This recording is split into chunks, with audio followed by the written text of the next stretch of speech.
Bismillahirrahmanirrahim. 6 gambaran kemarin, yang terakhir adalah orang yang berbuat serong terhadap suaminya, dia di akhirat, di neraka,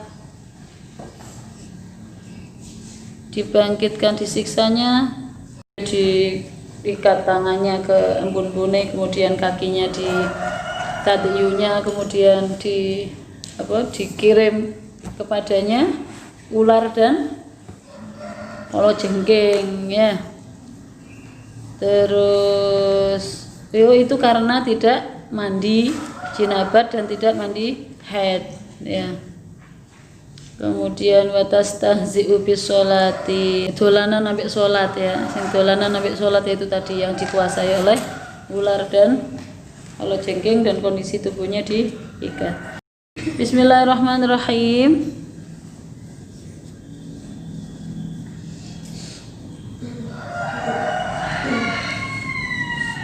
Yang tadi berhenti sampai haid kemarin, ya, karena tidak mandi jinabat dan tidak mandi haid. Oke. Dan ternyata watastahzi'u bis sholati, dan wong wedok sing dolanan ambek sholate.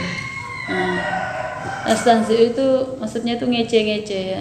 Jadi menganggap permainan sholat itu sebagai bukan ejekan, bukan mainan kayak gitu loh. Sholatnya gak temenanan. Tapi sholatnya gak dianggap permainan wong bar haid gak adus. Itu apa jenenge nek gak dolanan ambek sholat. Itu yang kemarin diikat kakinya ke satiyunnya, terus kemudian tangannya ke kepalanya, terus kemudian dikuasai oleh ular dan kalajengking. Itu yang seperti itu. Wa amallati, dan adapun orang perempuan yang ra'suha, kepalanya ra'su khinzir, berbentuk kepala celeng. Celeng itu apa, Mbak? Babi hutan, ya. Badanuha badanu himaren, dan badannya himar. Fa innaha, maka sesungguhnya perempuan itu kanat ada, siapa perempuan itu adalah punya sifat perangainya adalah namamatan. Halih namama, apa Mbak? Seneng ngerti ya namama? Adu-adu. Senengane adu-adu. Mbak, sampean wingi lho diomongi mek Mbak kuwi.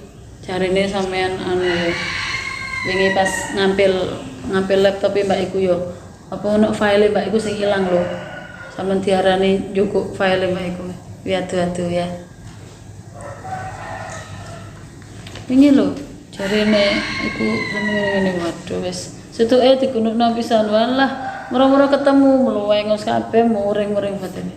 Nyapa salahku kok moro-moro dadak di plengosi lah. Ternyata ada wanita namama di antara mereka.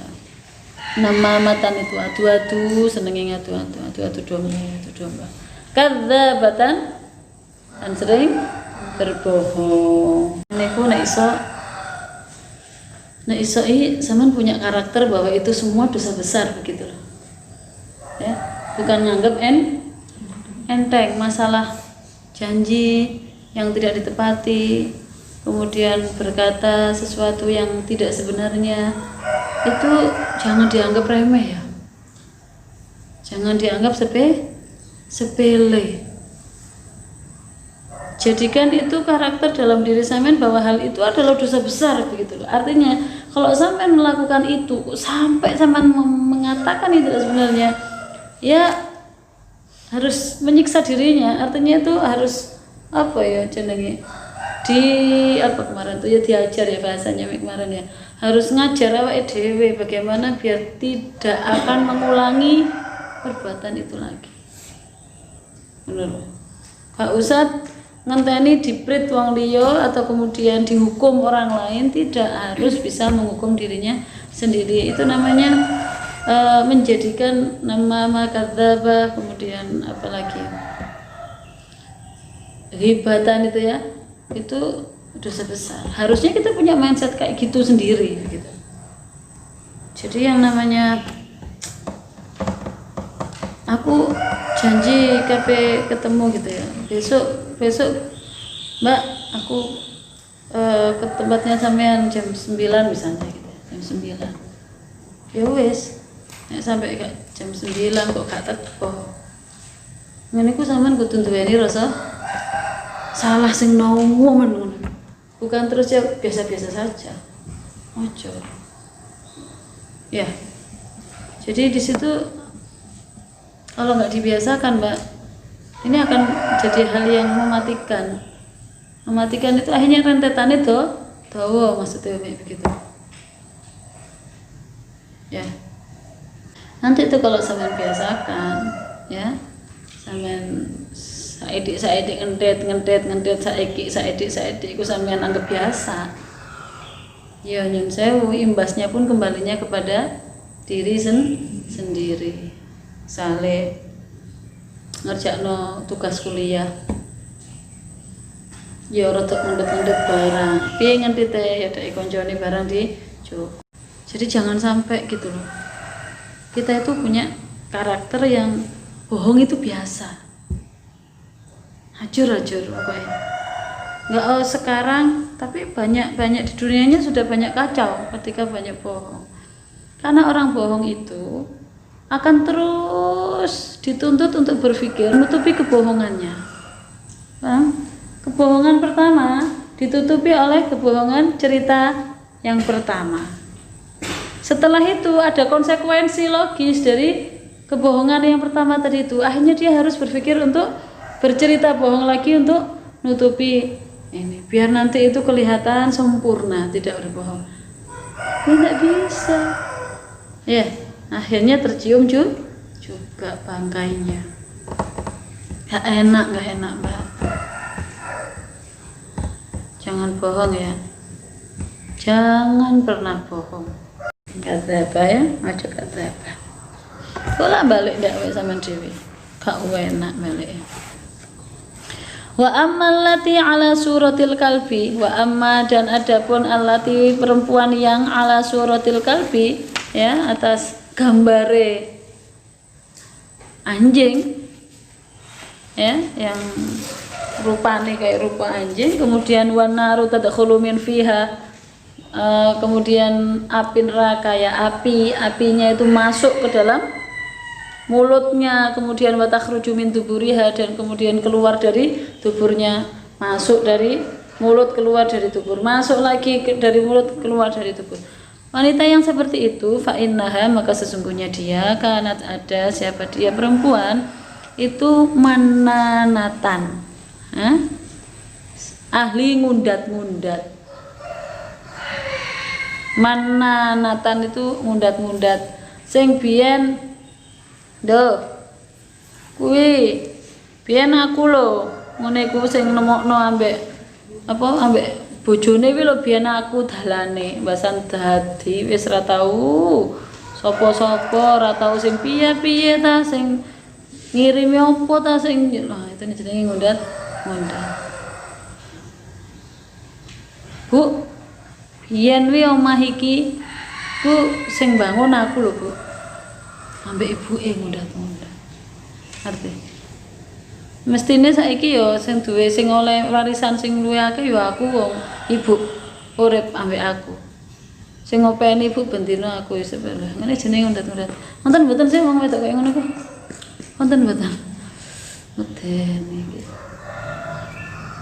Ngundat-ngundat. Mananatan. Hasadatan. Tukang hasud. Ya, hasad. Manana iki jan tukang, artinya wis penggaweane begitu lah ya, bukan hanya dia orang yang hasud gitu, bukan, tapi sudah penggaweane, saking seringnya dia melakukan perbuatan itu ya, hasud. Manana itu ngundat-ngundat kabeh, tunda-tunda sing dilakoni biyen-biyene ngundat-ngundat kabeh. Hasud, senengane hasud, iri yang disertai dengan perbuatan jahat. Hasud itu. Nek iri itu njero ati. Deloken ibu mestilah ambek kuwi. Ambek iku mesti kabeh-kabeh dikekno, ngerti apa iku gak padha pilih kasih dan sebagainya. Itu namanya iri.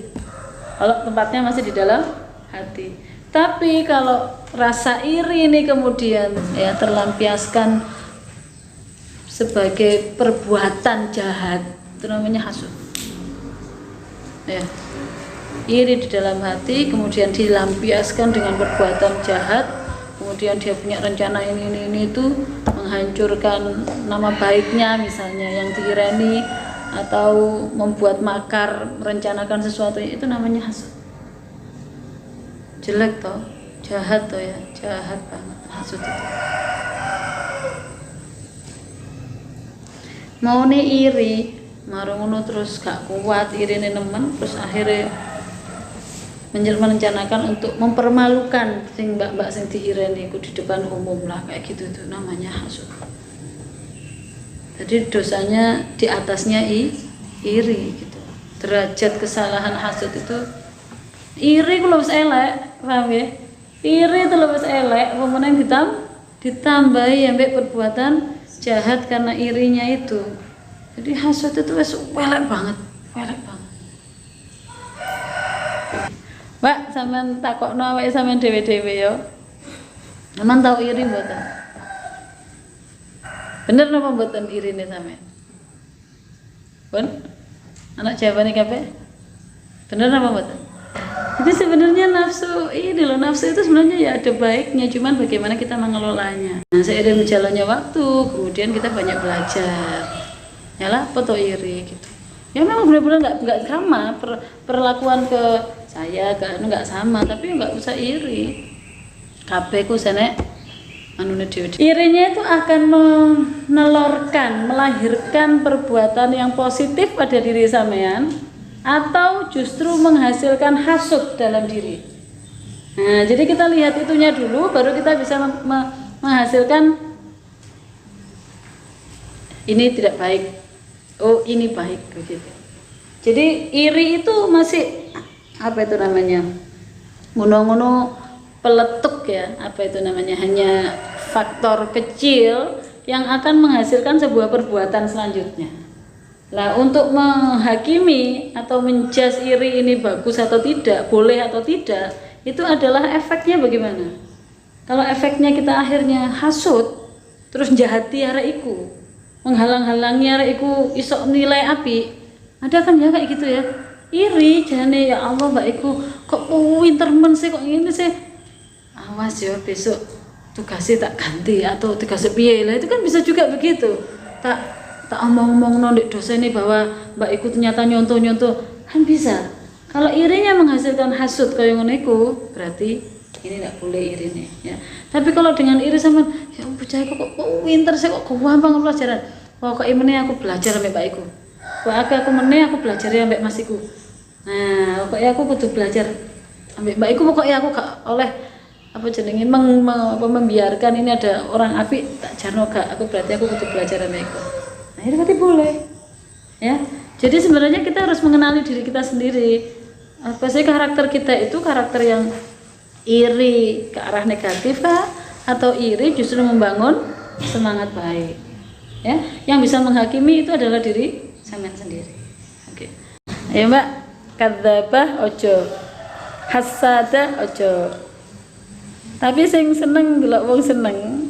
Tapi saya jaga agar gampang termotivasi sama orang. Bunayatu, wahai anak kecilku perempuan, alwailu, kerusakan itu al halaku, yaitu kerusakan, limroatin, bagi perempuan itu adalah ta'si, ketika kamu berbuat maksiat, zaujaha, kepada suaminya ya, bukan kamu berarti ini, ketika seorang perempuan berbuat maksiat atau durhaka, zaujaha, kepada suaminya perempuan. Walhasilu, dan adapun hasilnya, al muhasil, yaitu yang dihasilkan, minal kalami, dari kalam ini, dari dawuh Kanjeng Nabi mulai awal sampai akhir tadi itu ya, 6 siksa bagi perempuan, dan sebabnya dan penyebabnya itu hasilnya apa? An-zauja, sesungguhnya suami, lizaujati, kepada istrinya, itu kal walidi, sebagaimana ayah lil waladi kepada anaknya. Ki ono bojo lanang, ono bojo wedok nek kene. Sampean sing wedok calon bojo wedok, sing lanang calon bojo lanang. Iki ditane ya, iki berarti anu ya, iki kesimpulannya begini berarti. Cah bagus, cah lanang-lanang kabeh rungokno. Perumpamaan suami terhadap istrinya itu koyo ayah di anake. Ya sing nah ya.